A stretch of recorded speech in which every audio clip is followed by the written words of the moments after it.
Olá, gente, tudo maravilha, tudo jóia com vocês? É uma honra poder estar conversando com vocês através desse super bate-papo hoje com uma pessoa especialíssima no assunto. Bom, eu sou Jeremias Oberher e o nosso bate-papo é sobre objeções. Mas com quem que a gente vai conversar hoje? Nada mais, nada menos do que Raul Candeloro.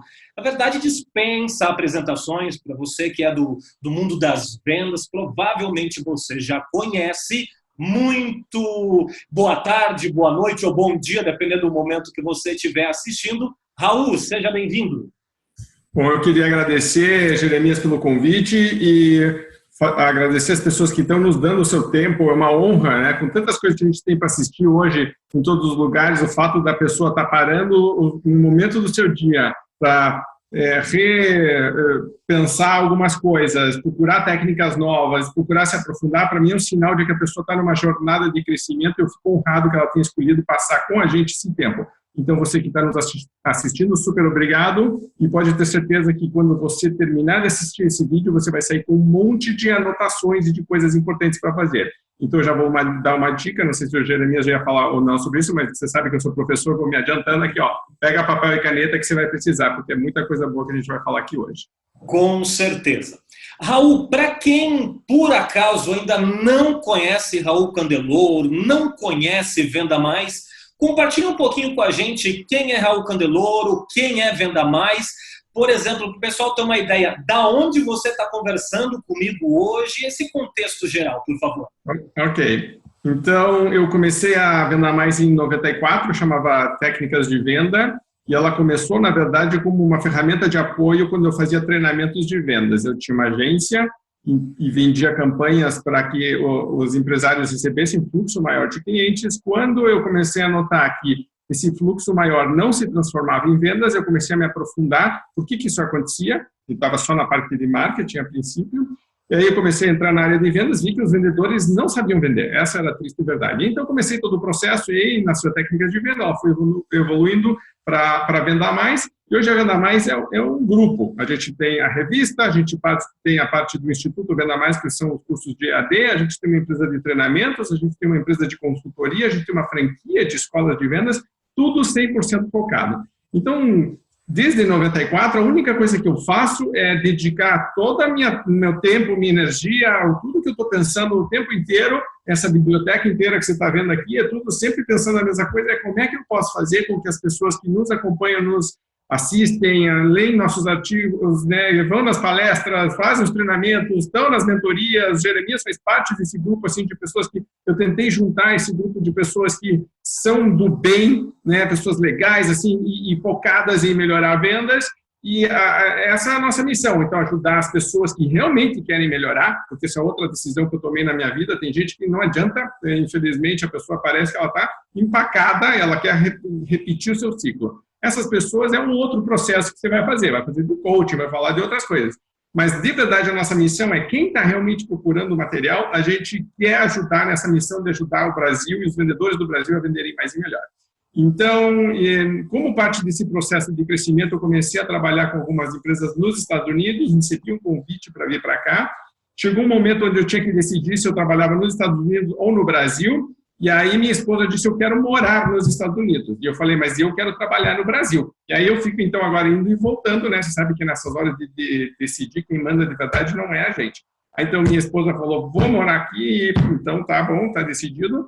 E aí eu fico indo e voltando. Eu estou em Charlotte, agora na Carolina do Norte, é um processo super bonito, porque a gente está no outono, as folhas começam a mudar de cor, a temperatura muda, daqui a pouco vai começar a aparecer abóbora, porque vai começar a ser Halloween, e aí a gente vai começar a falar de fantasminhas, mas a jornada continua exatamente a mesma, que é essa missão nossa. E Jeremias, super obrigado por você estar com a gente nessa caminhada de ajudar o Brasil a vender mais e melhor. Olha, eu que agradeço, Raul, pela oportunidade de fazer parte, direta ou indiretamente, do teu grupo de pessoas que tem essa missão. Né, as participações que a gente fez nos circuitos Venda Mais, inclusive vamos pegar algo mais recente agora, saído do forno, A gente está entrando aí no próximo bimestre que a revista Venda Mais vai falar sobre fechamento de vendas e a gente tem essa nossa participação ali, de alguma forma contribuindo com conteúdo para todo o grupo Venda Mais, vendedores, e poder realmente estarem vendendo mais e melhor. Mas, Raul, você usou uma palavra agora, vamos aproveitá-la como gancho, fantasminha. Existe um fantasminha, fantasmão, na verdade, que assombra muitos vendedores. Dentro do nosso contexto, do nosso posicionamento, que é fechamento de vendas, esse fantasma ele aparece ali quando a venda vai indo para o seu fechamento, que são as objeções. Muitos vendedores têm dificuldades enormes para lidar com esse processo, com esse momento chamado objeções.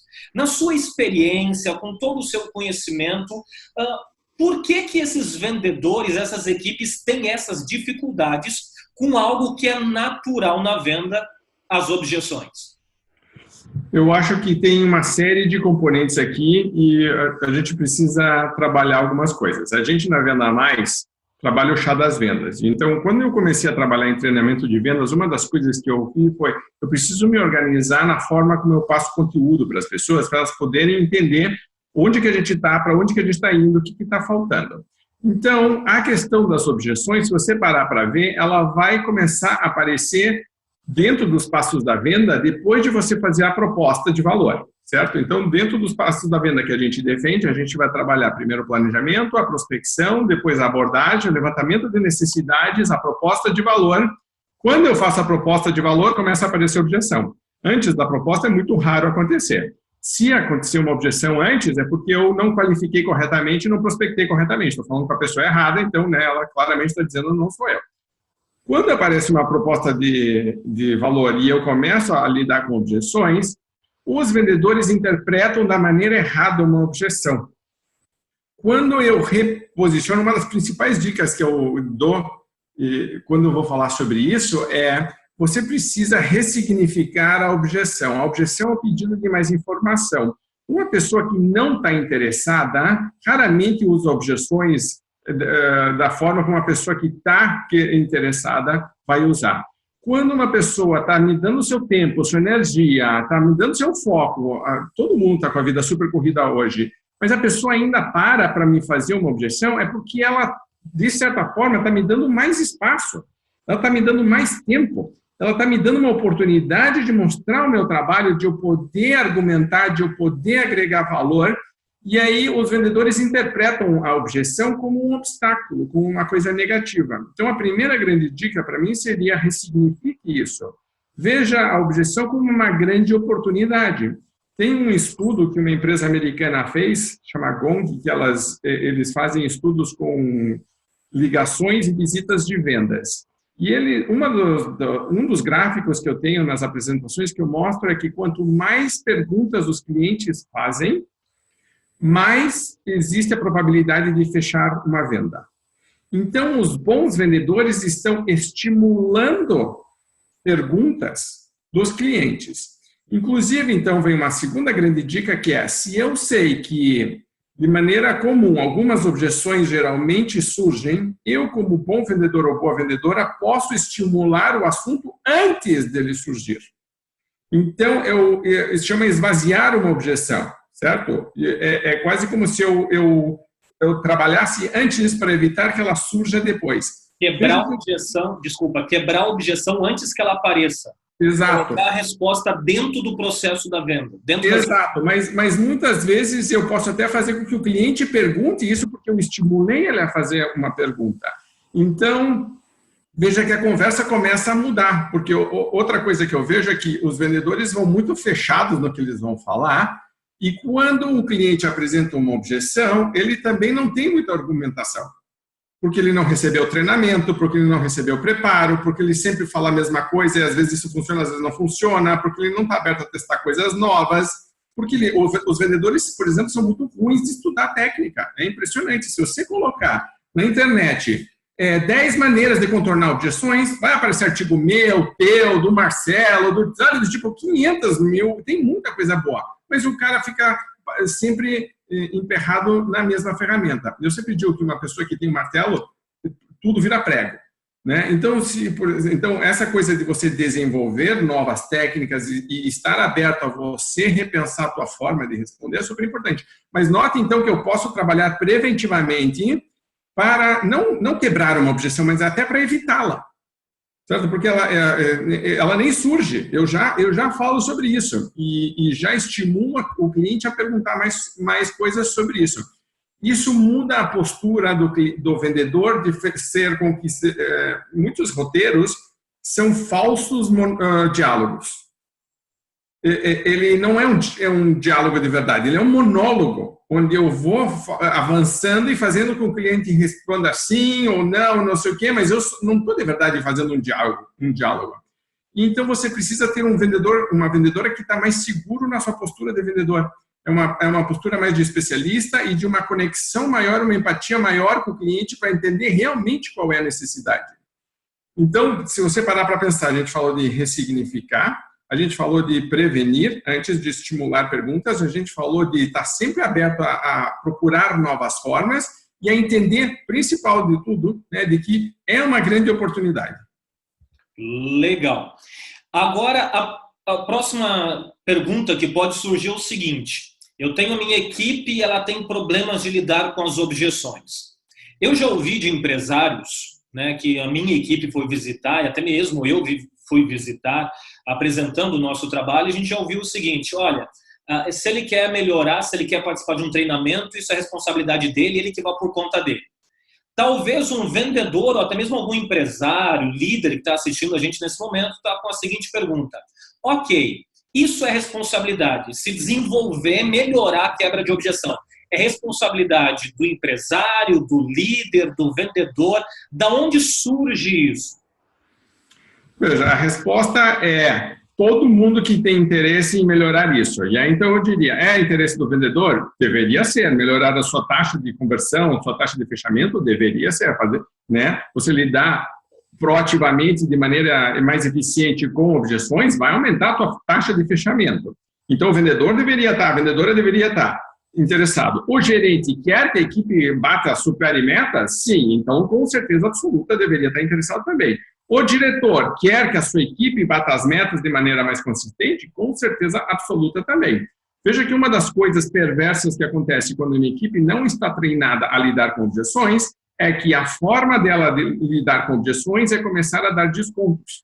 Porque isso é uma bengala, é muito fácil de você usar isso, é muito fácil. E as empresas às vezes até estimulam isso, porque dão para o vendedor uma faixa de descontos a ser trabalhada muito grande, muito ampla. E depois não controlam isso, não controlam quanto isso afeta a rentabilidade. Uma conta que eu gosto de fazer, eu tenho uma apresentação que é 8 formas de você fazer um gerente de vendas chorar. E já digo para o cara já no começo, vai assistir essa apresentação, então pegue papel e caneta para você anotar, pegue uma calculadora para fazer conta e pegue uma caixa de lenço, porque você vai chorar até lágrimas copiosas. Se a pessoa acha que contratar treinamento, fazer treinamento é custo, é investimento de tempo, de dinheiro, e eu digo, campeão, vem cá, vamos fazer uma conta. Você recebe 10 oportunidades todo dia. Quantas fecham? Ah, fecha uma, fecha duas. Ah, então você está fechando aí 10%, 20%. 80% não está fechando. E isso aí não é custo para você. Isso não é custo para você. Porque veja o que acontece. Se eu preciso ter um faturamento X, tá lá, a minha meta, eu preciso ter como empresário, né, ou como gestor, um faturamento X. E eu tenho uma equipe que é ineficiente ao lidar com objeções e por isso fecha menos vendas. O que acontece é que eu preciso ter mais vendedores e mais vendedoras na minha equipe para conseguir o número total que eu queria. Porque cada um deles está trabalhando muito mal as oportunidades que recebe. E aí, eu, em vez de aprimorar este processo da minha equipe, as técnicas da minha equipe, o que eu faço é começo a contratar mais vendedores. E é muito comum a gente encontrar equipes que estão muito inchadas desnecessariamente. E isso no Brasil é duplamente perverso porque você tem custos trabalhistas ainda por cima. Então, você acaba com uma estrutura que é pesada, porque aí você tem muitos vendedores, você precisa de um supervisor, precisa de um gerente, começa a criar uma complexidade, você precisa ter relatórios, você precisa ter acompanhamento de todo mundo, precisa calcular remuneração de todo mundo, variável. Quer dizer, é todo um processo. E você para para olhar, às vezes tem equipes que têm 10 pessoas, e quando você trabalha corretamente e melhora todo mundo, você termina com 3 vendedores. A gente tem casos de muitos lugares onde você diminui, enxuga a equipe comercial e as vendas aumentam. Porque as oportunidades estavam sendo colocadas para pessoas que não estavam capacitadas para utilizá-las. Sob a argumentação de que aquilo era um investimento, de que não era responsabilidade do gestor. Eu digo, campeão, o negócio é o seguinte, se você está estimulando a ineficiência, você não está fazendo corretamente o teu papel de gestor. O papel do gestor é procurar o melhor resultado possível com o menor custo possível.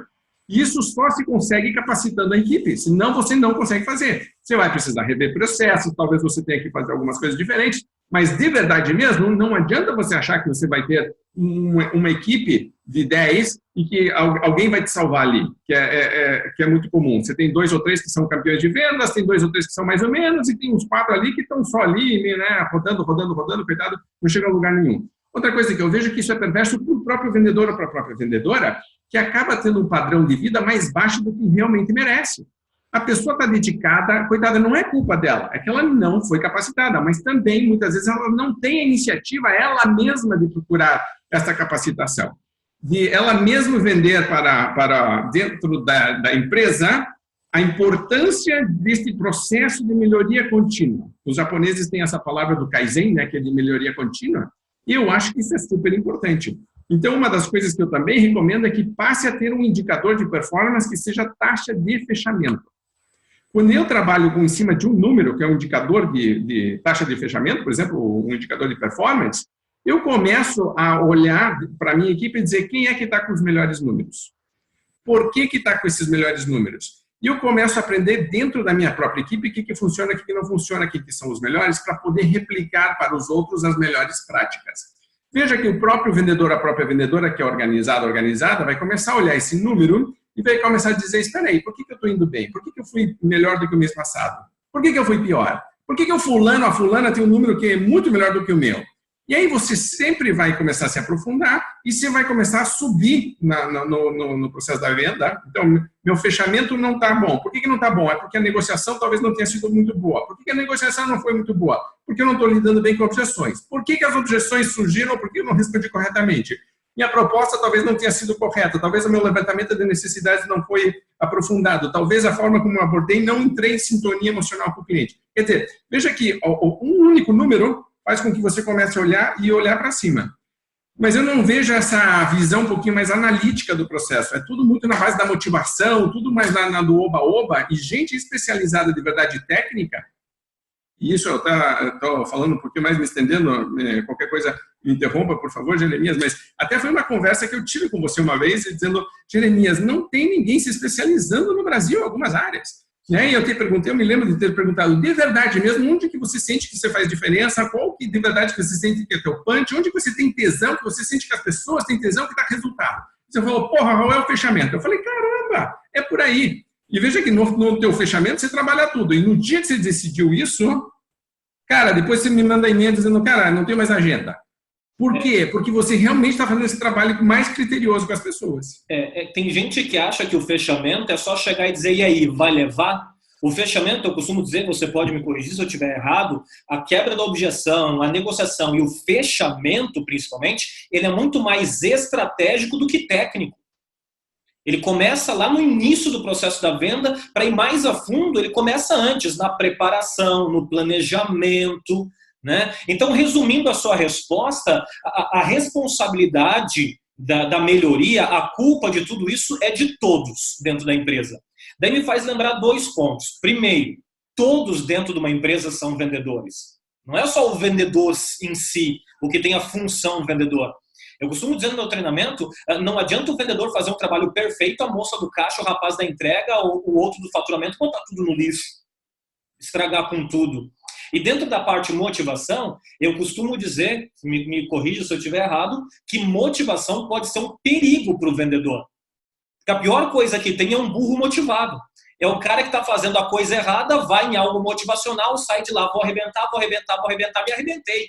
ele continua fazendo mais da coisa errada, ou seja, ele vai mais rápido para o lado errado. Ter motivação e não ter técnica é a mesma coisa que correr rápido para o lado errado. Concorda comigo? Sim, sim. Agora, perdão, pode falar. Não, eu queria falar duas coisas aqui, já pegando no que você estava falando, reforçando o que você está falando. Eu acho que todo mundo dentro da empresa tem que se entender que é vendedor ou vendedora, e todo mundo tem que entender também que é gestor ou gestora. Sim. Mesmo o vendedor, mesmo a pessoa que está lá, ele tem que pensar como gestor. Eu sou gestor disso aqui, nem que seja gestor da tua carreira, gestor dos teus números, gestor dos teus processos. Pense como gestor, pense como uma pessoa que vai um dia subir e vai supervisionar o seu próprio trabalho. Por isso que eu digo, pegue um indicador e passe a trabalhar para melhorá-lo. Isso é trabalhar eficiência e isso é pensar como gestor. Segunda coisa, a questão da motivação. Eu vou gravar um vídeo em breve falando sobre o poder da desmotivação. Que, na verdade, as maiores mudanças que você faz na tua vida é quando você geralmente está batendo no fundo do poço. É quando a água bate na bunda. Quando você já tentou quase tudo e não está dando certo, e você começa a dar cabeçada, e está errado, e você começa a se desanimar. Nesses momentos é que geralmente você vai e chega uma hora que você diz, eu estou quase desistindo. E você meio que precisa de um repensar total da tua vida. Nesses momentos, eu acho que a gente, se tiver aberto à mudança, vem coisas muito fortes na nossa vida. Sempre que eu trabalho muito como coach, e eu falo muito sobre isso com as pessoas e dizer qual foi de verdade o ponto da virada. E o ponto da virada das pessoas é quando alguma coisa fez um clique aqui dentro, que é geralmente ou a pessoa aconteceu alguma coisa ruim, ou ela disse, se eu continuar desse jeito, vai acontecer uma coisa ruim. Tipo, eu não gosto do caminho esse que está acontecendo. Eu sinto que eu trabalho muito e não tenho resultado. Eu sinto que eu faço muita força e não consigo colher. Eu sinto que eu não tenho o rendimento que eu acho que eu gostaria de ter. Eu não consigo dar para a minha família o que eu queria dar. E uma das melhores coisas que qualquer vendedor pode fazer para melhorar tudo isso é, antes de passar pela vexame de ser demitido por não bater meta ou de ser chamado para uma reunião de bater meta, é você parar para analisar e dizer, espera aí, como que eu posso fazer para melhorar meus próprios resultados? E aí você vai ver que se você usar corretamente a desanimação, uma das coisas que você vai bater é dizer, se eu melhorar a minha taxa de fechamento, meus números melhoram? E a resposta vai ser sempre sim. Veja que com menos oportunidades, porque muita gente reclama, diz, mas é que o cliente parou de ligar, o cliente parou de nos visitar, o cliente parou de recomprar. Então estou com menos oportunidades. Aí vem uma pressão maior para você melhorar seus números, principalmente na taxa de fechamento. E aí aparece justamente tudo que a gente está falando. A importância de saber lidar corretamente com as objeções. Então era só uma parte que eu queria fazer aí, pegando carona que você tinha falado. Todo mundo é vendedor e gestor e só motivação não adianta. Quando um vendedor está bem preparado para lidar com as objeções e com o fechamento da venda, até o nosso lema, o nosso movimento veio de um bate-papo que a gente teve uma vez, é o sem fechamento, não tem venda.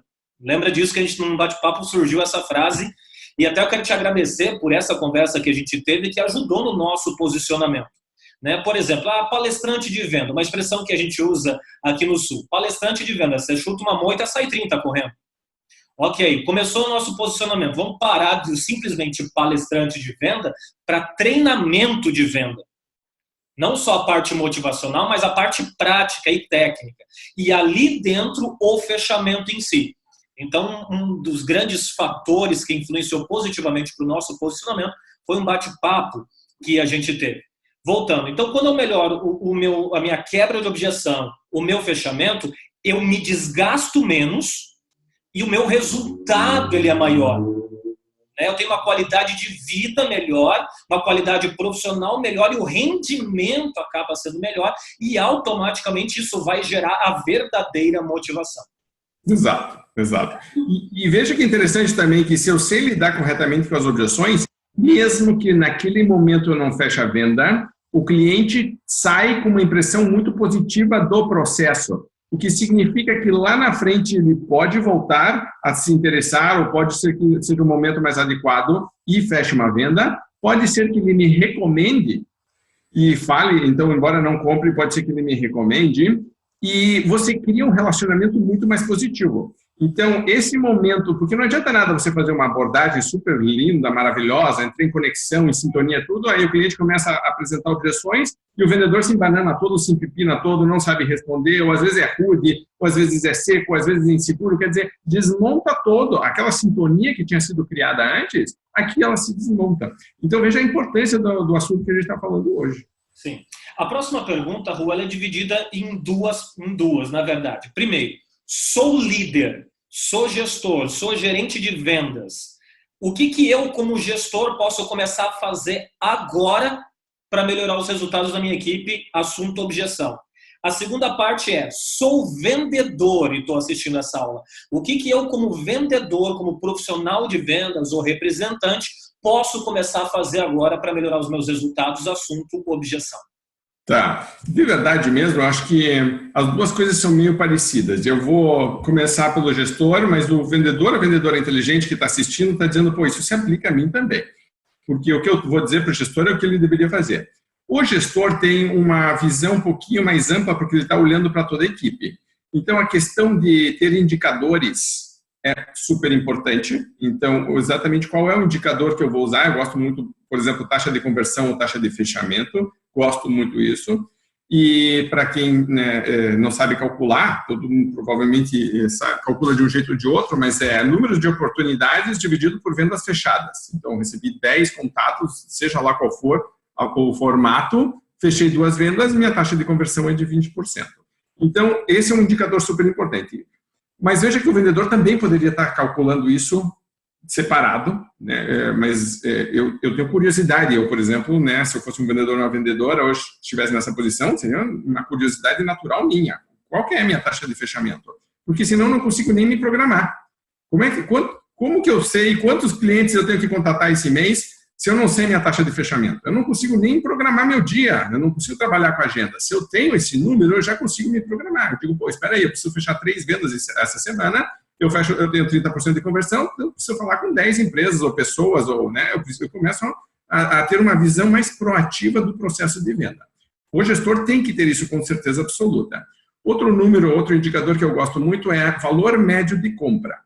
Valor médio de compra, o ticket médio, dependendo da empresa, é quanto que o cliente, quando ele fecha a venda, qual é o valor médio que está sendo comprado. Porque o que eu vejo? Quando o vendedor está fazendo um bom trabalho de levantamento de necessidades e de responder objeções, ele está fazendo um ticket médio mais alto. Então, eu começo a ver, primeiro, taxa de fechamento, taxa de conversão, segundo, valor médio de compra ou ticket médio. Terceiro indicador que eu diria o gestor tem que ter. Ele tem que ter porcentagem de desconto médio sendo dado pela equipe. Porque quando eu argumento melhor, eu dou menos desconto. Então, para mim, é um farol que sempre se acende quando alguém está dando desconto máximo em todas as vendas. Essa pessoa não está argumentando, ela não está respondendo objeção nenhuma, ela simplesmente está dando descontos. E ela vai justificar, vai falar um monte de coisas, mas quando você começa a acompanhar as ligações ou as visitas, você começa que o vendedor não responde objeção, ele vai direto para o desconto. E muitas vezes ele até dá todo o desconto possível e vem pedir para o gestor mais desconto ainda para liberar, para ver se fecha a venda. Então, é um vendedor, uma vendedora, e muitas vezes uma equipe inteira que está viciada no processo de desconto.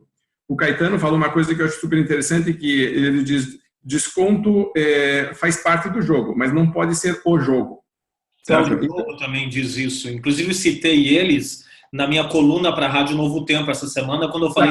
Então, na verdade, a frase é do Marcelo e o Cláudio deve ter escutado em algum lugar, então, da Venda Mais. Então, mas o lucro que vem que é o tema do Marcelo, na verdade, o Marcelo, como consultor, só fala de rentabilidade, ele fala muito sobre isso, a gente fala muito disso na consultoria.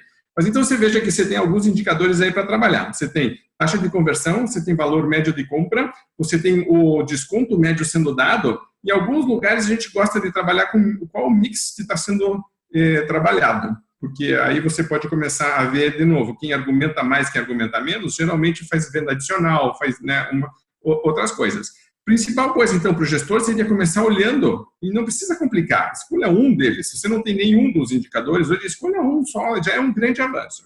E aí passe a trabalhar para melhorar a equipe inteira um desses indicadores. Você vai ver uma transformação gradual do processo de todo mundo. Isso significa treinamento, isso significa comunicação, às vezes campanhas específicas para melhorar aquele indicador. Eu gosto muito de reuniões onde se faz troca de melhores práticas. Então, o vendedor ou a vendedora que teve os melhores resultados daquele mês conta como isso está acontecendo, o que está fazendo, e você começa a organizar o trabalho da equipe. E é uma coisa muito interessante, porque quando você diz para o ser humano, olha, a gente precisa melhorar X, o cérebro nosso está focado em resolver problemas, então a gente passa a trabalhar em relação a isso. O problema é que quando eu digo para uma equipe, nós precisamos molhar X, Y, A, B, C, D, 28, 35, 40, e aí não sabe o que fazer, não acaba não fazendo nada. Então, por isso que eu digo que muita gente acaba ansioso por fazer um trabalho perfeito e nessa ansiedade tenta buscar perfeição, como encontra uma complexidade e aí desiste, desanima. Eu vou dizer não, faça o contrário, escolha um único item, melhore ele e trabalhe. Quando você sentir que está consistente em relação àquilo, escolha um outro indicador e comece a trabalhar. Então, por exemplo, eu começaria com taxa de conversão, depois eu iria para valor médio, depois eu iria para desconto. O desconto faz parte do valor médio. Certo? Então, se eu estou dando muito desconto, o meu valor médio está baixando. Então, isso vai aparecer naturalmente, mas é por isso que eu começo primeiro falando de valor médio de desconto, porque tem uma série de valor médio de compra, e porque tem uma série de itens que influencia isso, o valor dos produtos ou serviços sendo oferecidos, o mix sendo trabalhado, às vezes até a frequência de compra, porque dentro do mês isso acaba fazendo com que se passe ou não as coisas. E uma delas é desconto. E aí aparece a necessidade de falar de desconto naturalmente, que seria o terceiro indicador que eu trabalharia. Então, se você fizer isso como gestor, naturalmente você vai começar a melhorar os resultados da tua equipe, porque a equipe vai começar a prestar atenção no que está sendo feito. Segunda coisa que o gestor pode fazer é criar uma cultura, um ambiente que seja positivo para a melhoria. Porque senão eu crio um ambiente onde eu cobro muito, mas eu dou poucas condições da equipe realmente se desenvolver e atingir o resultado. E eu vejo muito isso com o vendedor recebendo uma pressão gigantesca, com metas, com demanda firme de resultados, e o gestor achando que está fazendo a sua parte, mas não está fazendo de verdade. O gestor tem que pensar muito mais como técnico, de dizer, ok, o que cada um precisa melhorar, como que eu faço isso, como que a gente está evoluindo durante o tempo, do que só uma pessoa que fica cobrando. Então, eu vejo alguns gestores estão mais preocupados em cobrar o horário do vendedor do que em cobrar a melhora de indicadores. Eu digo, mas campeão, relógio ponto, não precisa de gerente para ficar monitorando o relógio ponto. Então, é uma forma muito atrasada, muito primitiva de você fazer gestão da equipe de vendas. Eu chamo isso de gestão de vendas 1.0. É lá de 1900, lá quando se trabalhava desse jeito. Hoje você já tem que trabalhar de uma maneira um pouquinho mais evoluída. Isso significa desenvolver as pessoas, mas precisa ter essa cultura. Se eu, por exemplo, fico boicotando o treinamento, eu digo que treinamento é custo, eu digo, para que eu vou treinar se depois o vendedor vai embora? Eu digo que treinamento não funciona, eu digo, não posso parar minha equipe porque vamos perder venda. E aí eu sempre respondo a mesma coisa, você já está perdendo venda. Se você está me dizendo que você tem 80% de aproveitamento de desperdício de oportunidade, né? Vamos dizer que a taxa de conversão é de 20%, você já está perdendo 80%, faça o cálculo aí. O problema é que muitas vezes o gestor, isso é bem comum no nosso trabalho de consultoria, ele ter medo de que alguém reveja os seus processos, porque no fundo ele ou ela é inseguro e sabe que não está fazendo tudo o que podia e sabe que a sua forma de gerir é amadora. Resistência à mudança. Resistência à mudança brutal. Então você vai ver que a maior resistência ao treinamento não é do vendedor, é do gestor, que no fundo está se sentindo, questionado no seu trabalho como líder. Eu costumo dizer assim, poxa, um time de futebol, ele treina em média 100 horas de treino para 90 minutos de jogo. Ganhando ou perdendo, 2 dias depois estão fazendo o quê? Estão treinando de novo. Agora, quem dirá eu ou a minha equipe que vive de venda e que produz os resultados? Se eu sou vendedor, eu sou líder e acho que treinamento é perca de tempo, que treinamento isso é bom para a empresa, que o tempo que eu estou treinando eu poderia estar fazendo qualquer outra coisa, ou até mesmo para os vendedores veteranos, que eu já sei tudo sobre venda, Eu estou na profissão errada. Esses dias eu ouvi de um vendedor e cliente dizer assim, mas venda sempre foi venda. Concordo. Venda sempre foi venda, a catapora sempre foi catapora. Mas a forma que foi tratada a catapora na minha infância foi diferente da do meu filho hoje, que vai ser diferente da do meu neto. E mudança é desconfortável, é dolorido, é incômodo, mas é necessário se eu quiser aí melhorias no mundo das vendas. Correto? E você vê, por exemplo, outro dia eu estava assistindo um jogo que era Barcelona e Real Madrid, era clássico. E aí o Barcelona ganhou de 5-1 nesse jogo do Real Madrid. Dia seguinte, eu sigo o Barcelona no Facebook, no Instagram e tal.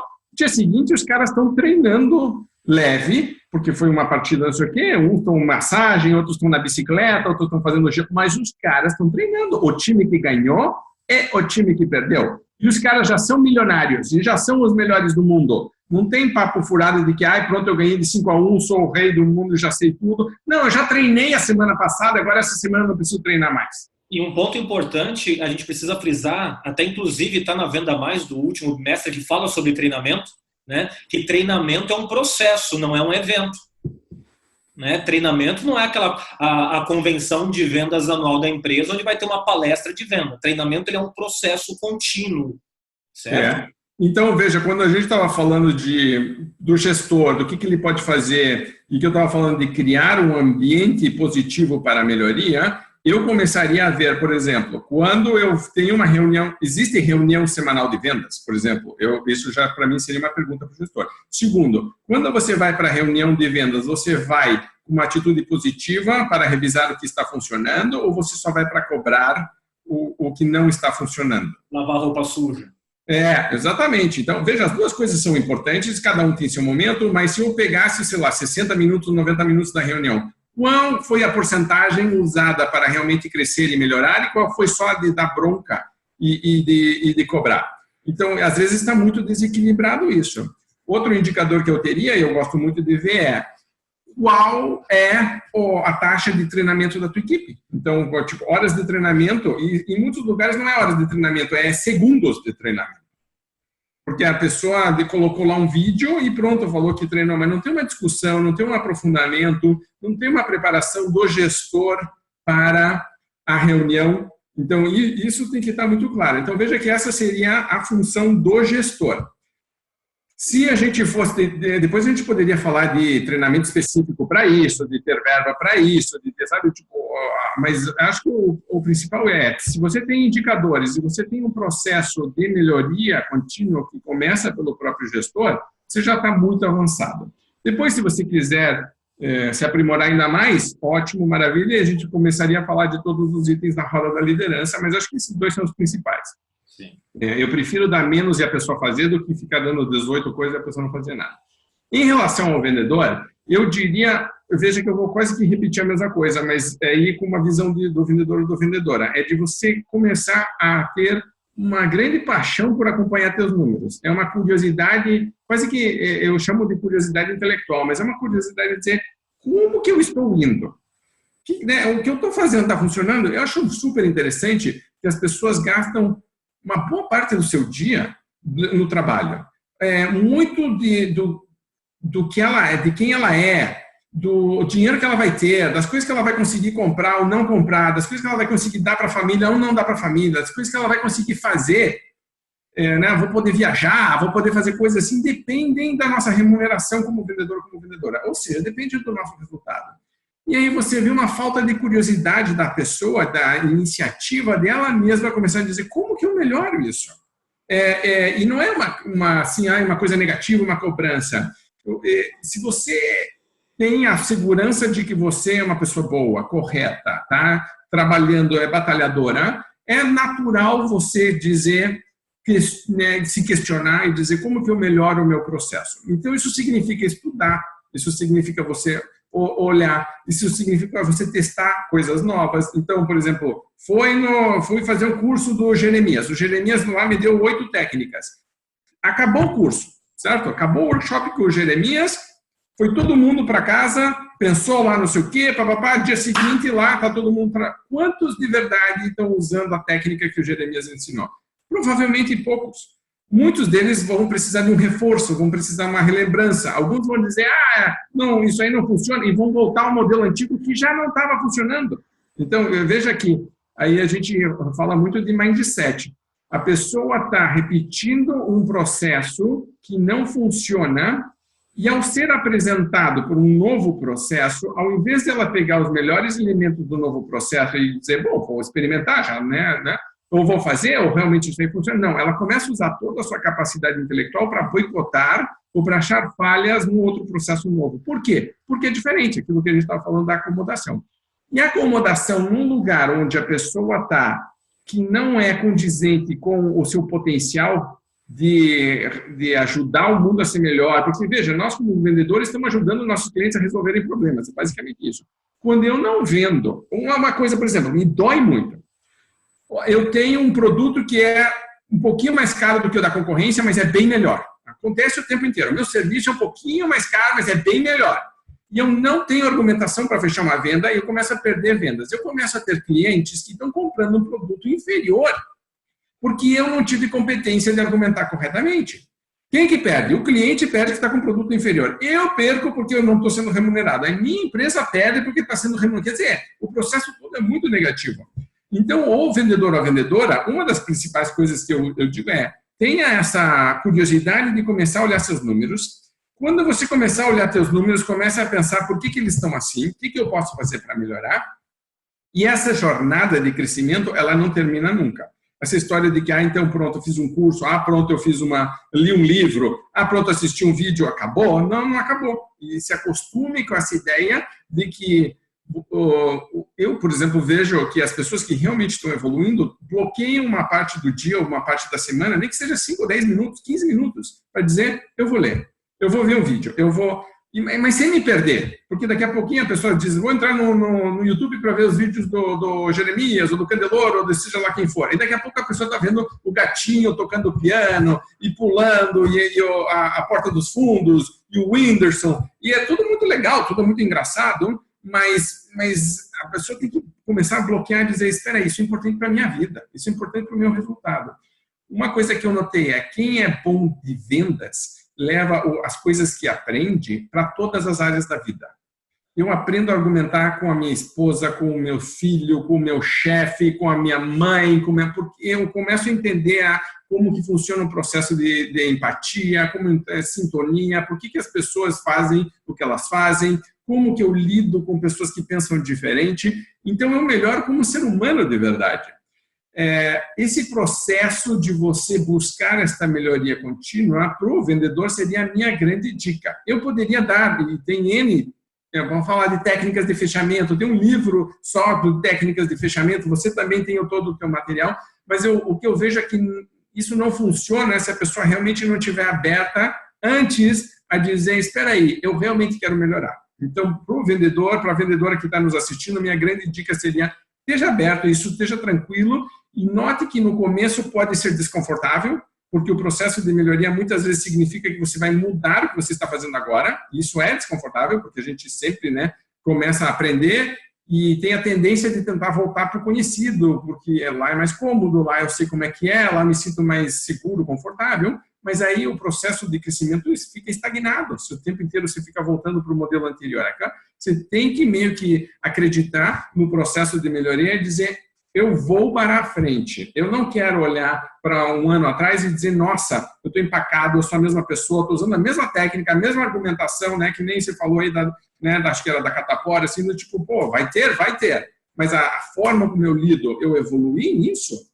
Se a pessoa olha e ela diz, não, eu tenho muita experiência, eu tenho 20 anos de experiência, mas de verdade ela está repetindo há 20 anos a mesma coisa, isso até para mim é muito ruim. Então, para o vendedor, a minha grande dica é só uma. Esteja aberto ao processo de melhoria. Isso significa, olhe os seus números e pense com você mesmo como que eu posso melhorá-los constantemente. Porque não é só você como vendedor ou vendedora melhorando, é você como ser humano melhorando. Resumindo, em vendas, ou você faz poeira ou você come poeira, não tem outra escolha. Né? Melhor porque, veja, o mundo está evoluindo, o mundo está avançando, os clientes estão avançando. Uma coisa que eu noto, por exemplo, eu canso de fazer curso aberto de vendas ou palestra aberta de vendas em alguns lugares e dizer quem aqui é comprador.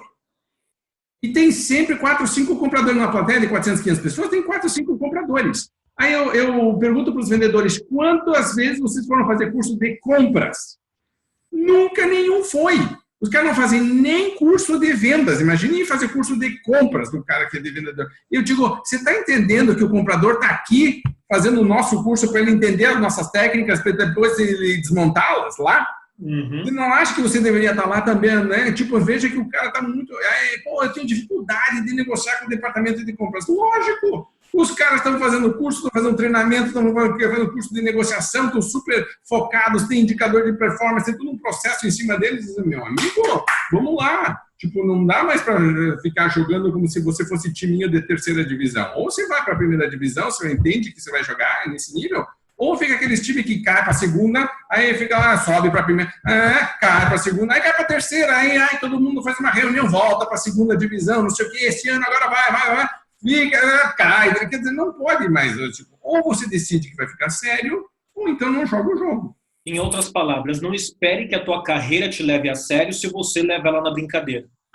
Mais ou menos isso. Mais ou menos. Paulo, muito obrigado de coração mesmo, não só eu, mas todo mundo que está assistindo a gente agradece por você lá do outro lado do mundo praticamente, né, aí nos Estados Unidos, ter bloqueado um pouco do seu tempo para a gente ter conversado sobre esse assunto muito importante. Antes da última pergunta, que é uma dica de como as pessoas podem acompanhar o Raul e ter mais conteúdo do Raul, eu quero agradecer você que também separou o tempo para estar assistindo essa aula com a gente. O grande segredo agora não é só você ter absorvido esse conteúdo, mas colocar em prática contigo e com a tua equipe. Quer saber mais do trabalho do Jeremias? Siga a gente nas redes sociais, no site jeremiasoberher.com.br. Tem muito conteúdo lá, você pode saber mais sobre nossas palestras, treinamentos e consultorias. Raul, de coração, muito obrigado e responde pra gente. Sou vendedor, sou líder, como é que eu faço para acompanhar o Raul e ter mais conteúdo do Raul Candeloro e da Venda Mais? Vendamais.com.br, meu jeito mais fácil. Eu tenho meu site também, que é o raulcandeloro.com.br, mas o mais fácil de tudo é direto no vendamais.com.br, até porque, de verdade, eu não quero que as pessoas só me sigam, eu quero que elas tenham, eu sempre defendi isso, visões múltiplas sobre o processo de vendas. Então, na Venda Mais, você vai encontrar não só o Raul, mas todo mundo que é bom.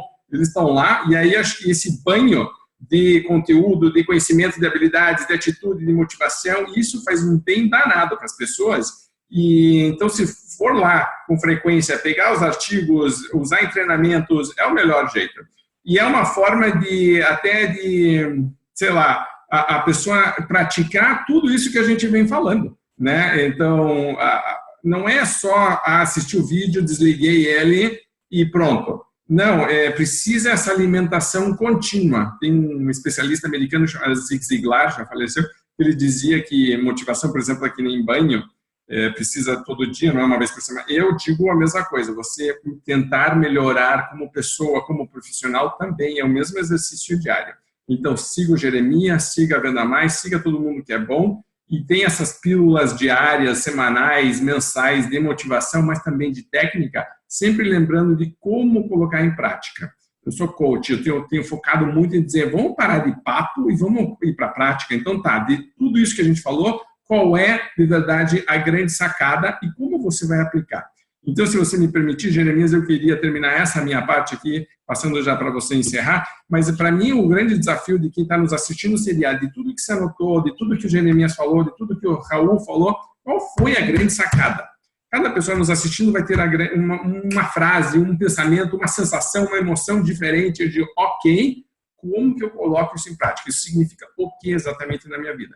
Porque aí sim o processo de melhoria contínua começa, e depois que você começa nessa jornada, você começa rapidamente a ver os resultados, não para nunca mais, e começa até a estimular as pessoas à sua volta a melhorarem também, que eu acho que é a melhor parte de todas. Legal? Obrigado, Jeremias, pelo convite de novo. Legal. Em algum lugar da página que você está assistindo, a gente vai ter o link para acompanhar o Raul da Venda Mais e também o link para estar acompanhando a gente. Um abraço, que Deus lhe abençoe e nunca esqueça, sem fechamento, não tem venda.